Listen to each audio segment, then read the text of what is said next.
أم تبقى 3 نقاط في البصرة أو يتقاسمون نقاط هذه المباراة بين ديالى ونفط البصرة. انقطعت كرة من حسام، معدة الآن بتمريرة هناك باتجاه اللاعب إسماعيل عدى من إسماعيل، لا زال هو من يعدي، يذهب هناك يأتي العطية، ممكن هدف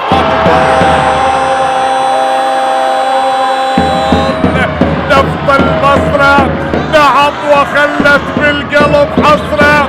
ايه البصرة، ايه البصرة، ياتي الهدف القاتل وفي الوقت القاتل، بالوقت القاتل ياتي هدف المباراة لينهي كل شيء، لينهي كل شيء للبصرة.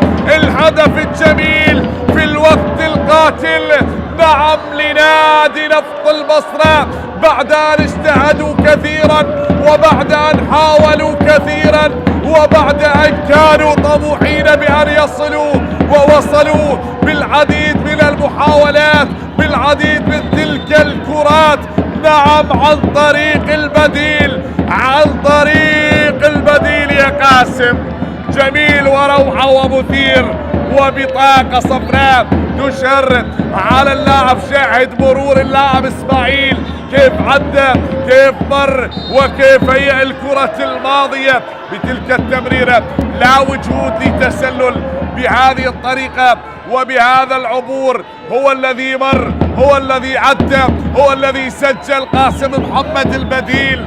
نعم، ليعلن الأفراح في ملعب الفيحاء ويسجل أول أهداف المباراة، أول أهداف المباراة من اللاعب البديل قاسم